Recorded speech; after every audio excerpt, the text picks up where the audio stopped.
buenas a todos. Hoy vamos a hablar sobre el nuevo motor de la gama Economic, el motor de puerta seccional, el cual vamos a explicar cómo conectar correctamente las fotocélulas emisor-receptor, las fotocélulas de espejo, cómo configurar el mando y los distintos modos de uso que puede llegar a tener, es decir, la distinta programación que tiene, por ejemplo el cierre automático o cambiar la fuerza del mismo. Vamos allá.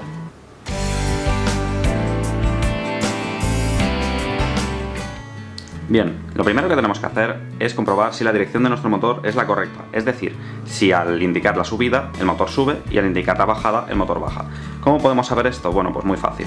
Únicamente deberemos programar el mando para que funcione con el motor y luego comprobar el sentido de giro. ¿Cómo podemos hacer esto? Pues apretamos Code hasta que veamos que el punto este se enciende, ¿vale? Usamos el mando, el botón deseado, y vemos que el botón se apaga.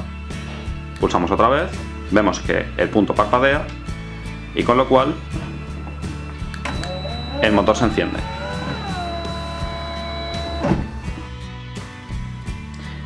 Una vez programado el mando, lo único que debemos hacer es configurar la carrera del motor, es decir, el tiempo que estará subiendo y el tiempo que estará bajando. ¿Cómo hacer esto? Pues pulsamos la tecla Setting durante unos breves segundos hasta que aparezca un 1 en la pantalla del display. Como podemos comprobar, aparece un 1 y ahora únicamente deberemos programar el movimiento de subida, es decir, pulsar el signo más tanto tiempo como se necesite para que la puerta llegue al final de carrera de subida. Pulsamos subida, esperamos a que la puerta llegue al final y cuando esté llegando al final soltamos el botón. Pulsamos Setting de nuevo y con esto queda grabado el movimiento de subida y podemos programar el movimiento de bajada, ya que aparece un 2 en el display. Una vez aparezca este 2, podemos programar el movimiento de bajada con el signo menos. Pulsamos menos durante unos segundos hasta que el motor esté cerrando la puerta. Cuando la puerta esté cerrada, soltamos el menos y pulsamos Setting una vez más. Y con esto la carrera del motor ha quedado correctamente programada. Si queréis probar si el movimiento es el correcto, únicamente deberemos coger el mando, pulsamos el botón programado, la puerta subirá y cuando esté llegando al final automáticamente hará un paro suave para que el golpe de la puerta no sea muy fuerte. Volvemos a pulsar el botón y ahora efectuará el movimiento de bajada. Y como podemos comprobar, el movimiento que acabamos de configurar ha sido correctamente realizado. Vale, entonces, ¿qué ocurre si cuando estamos programando el motor nos damos cuenta que al pulsar el signo más la puerta baja y al pulsar el signo menos, la puerta sube? Quiere decir que tenemos que realizar una inversión de giro. ¿Cómo realizar esto? Pues tendremos que abrir el motor y cambiar dos cables para invertir el giro del mismo.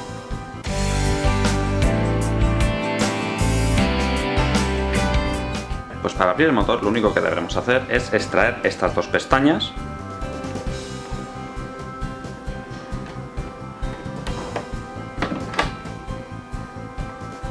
Y después lo único que tendremos que hacer es fijarnos que hay dos tornillos en donde estaban las pestañas y abrir el motor con un destornillador de estrella, por ejemplo.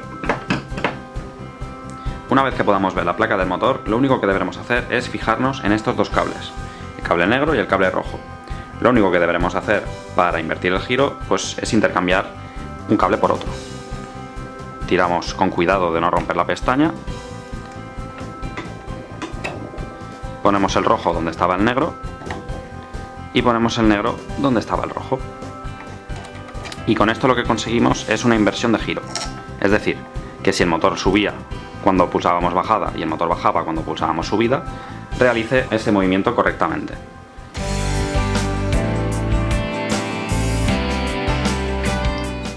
Bien, aprovechando que tenemos el motor abierto, conectaremos las fotocélulas, en este caso las fotocélulas de emisor-receptor. ¿Cómo podemos saber cuál es la emisora y cuál es la receptora? Únicamente tendremos que abrir los componentes y a simple vista podemos comprobarlo. Sabemos que esta fotocélula es la emisora porque tiene 4 bornes de conexión y sabemos que esta es la receptora porque tiene 2, ¿vale? Entonces, ¿cómo realizar las conexiones? Tenemos que tener en cuenta la posición de cada borne, es decir, negativo, positivo, común y la señal de salida, mientras que el receptor solo tiene negativo y positivo. Ahora realizaremos las conexiones entre las dos fotocélulas, entre las cuales tendremos que conectar negativo con negativo y positivo con positivo, dejar dos cables que salgan del positivo y el negativo de la fotocélula emisora, un cable azul que salga del común y un cable blanco que salga de la señal. Vale, entonces una vez realizado el cableado podemos comprobar que hemos conectado negativo con negativo, este negativo con el común, y del común hemos dejado libre un cable para poder conectarlo con la fuente receptora. Luego tenemos los positivos, que el cable positivo hemos conectado positivo con positivo y hemos dejado un cable rojo suelto para luego poder conectarlo al motor. Y por último tenemos la señal de salida. La señal de salida la hemos puesto con un cable blanco. Se puede poner de cualquier color el cable, pero es más sencillo si ponemos cable rojo, azul y blanco, ya que es reglamentario y entonces para una posible reparación es más fácil de entender. Vale, entonces ahora tenemos que conectar estos tres cables que hemos dejado sueltos en el motor. Al volver al cuadro del motor nos fijamos que tenemos este bornero de conexiones. Tenemos que hacer caso a 24 voltios, PV y GND, puesto que serán los tres borneros donde conectaremos la fotocélula que hemos preparado. Entonces, el cable rojo que hemos preparado tiene que ir a 24 voltios, el cable blanco a PV, ya que es el cable de señal, y el cable azul tiene que ir a GND. Recordad que el cable rojo es una unión entre los dos positivos del emisor receptor y el cable azul es una unión entre el negativo de la fotocélula emisor receptor y además el común, es decir, que tiene tres hilos. Una vez cableada la fotocélula podemos comprobar que el positivo lo hemos conectado a 24 voltios, el negativo lo hemos conectado a GND y la señal la hemos conectado a PV. Vamos a comprobar el correcto funcionamiento. Conectamos el motor a la corriente, vemos que las dos fotocélulas se encienden y que si ponemos un obstáculo entre ellas, la emisora enciende un segundo LED. Vale, entonces vamos a probar con el motor en marcha. Antes de poder comprobar si estas fotocélulas funcionan correctamente, deberemos activar una función del cuadro, porque si ahora activamos el motor, vemos que las fotocélulas no funcionan. Y si pulsamos bajada, vemos que tampoco funcionan. Esto sucede porque este motor necesita activar una función especial del cuadro, del display, que hemos tocado antes para programar el mando, el cual debemos decirle que active las fotocélulas. Una vez hemos vuelto al display, sin cerrar el motor completamente, debemos pulsar el signo menos durante unos segundos hasta que aparezca un signo menos en la pantalla. Cuando aparezca este signo menos, lo único que debemos hacer es pulsar el más, sale una H y con esto identificamos que hemos activado las fotocélulas. Si pulsamos menos, el palo de la H, o sea, el menos de la H no aparece, con lo cual hemos desactivado las fotocélulas. Esto es importante porque si tenemos las fotocélulas conectadas y se estropean o algo, es necesario poner esta función para que el motor pueda cerrar. Volvemos a poner la H y pulsamos Setting para guardar la configuración. El motor ha vuelto y ahora vamos a comprobar el correcto funcionamiento de las fotocélulas. Ahora sí vamos a comprobar el correcto funcionamiento de estas fotocélulas. Accionamos el motor y vemos que invierte el giro.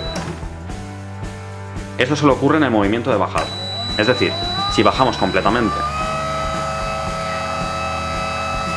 y una vez ha llegado a su final de carrera volvemos a accionar subida, ahora la fotocélula no acciona, es decir, es un mecanismo de protección para cuando el motor está bajando la vuelta.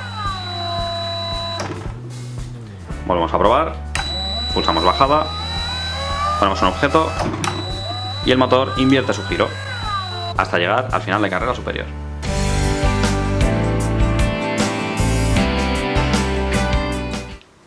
Es posible que en vez de la fotocélula de emisor receptor queramos conectar una fotocélula de espejo.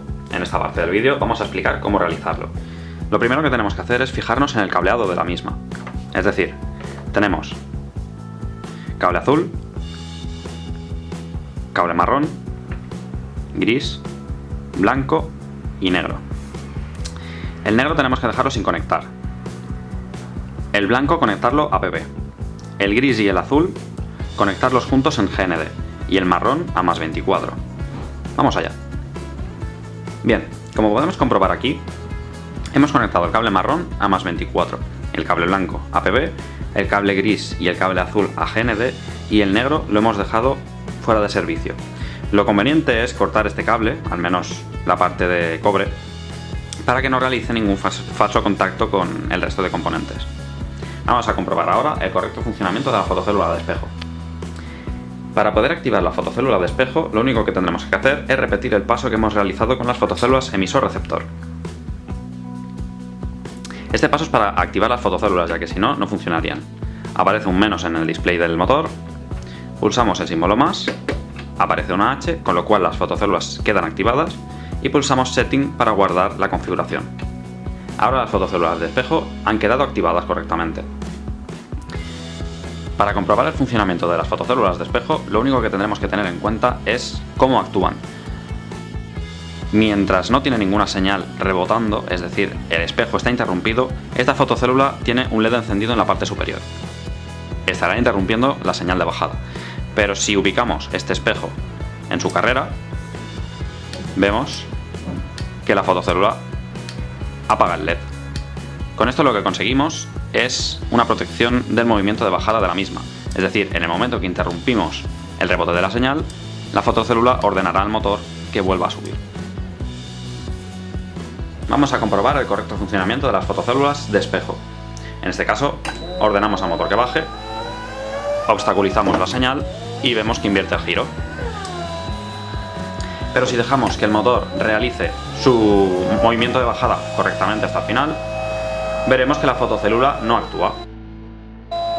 El motor se para, ordenamos su apertura, obstaculizamos y no ocurre nada.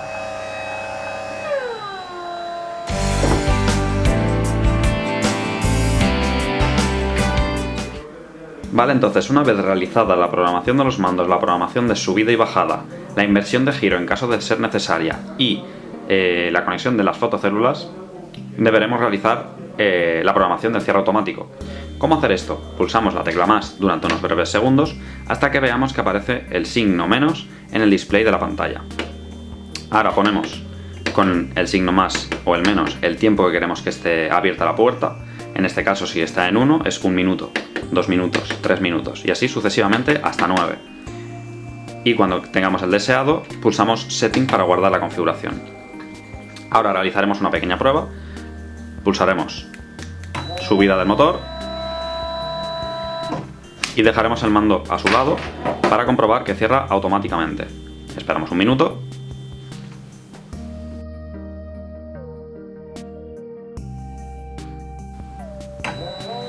Y una vez ha pasado 1 minuto, el motor se conecta correctamente, automáticamente.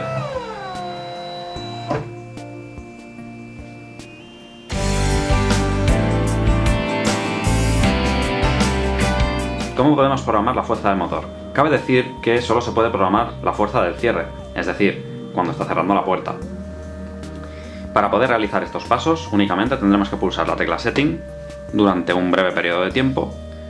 Aparecerá de nuevo el número 1 por si queremos programar la subida y la bajada del motor. Seguimos pulsando Setting hasta que aparezca el número 3. Este número 3 significa la fuerza del motor, es decir, puede llegar hasta 9. A más alto sea el número, más fuerza tendrá.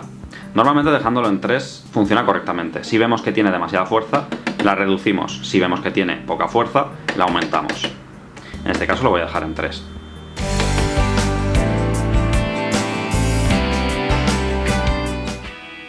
Y por último queda la desprogramación de los mandos. ¿Cómo realizar esto? Primero cogemos el mando que tenemos programado, comprobamos que correctamente efectúa sus movimientos, ¿vale? Y lo desprogramamos. Para realizar esta operación debemos pulsar Code hasta que el punto que ha aparecido en el display se apague automáticamente. Con esto ha quedado desprogramado el mando y si intentamos usarlo ya no efectúa ningún movimiento. Y bueno, hasta aquí el vídeo, espero que os haya gustado, que os haya servido de ayuda y ya sabéis, para cualquier duda o aclaración no dudéis en poneros en contacto con nosotros con el teléfono que aparece en pantalla y estaremos encantados de ayudaros a todos. Muchas gracias.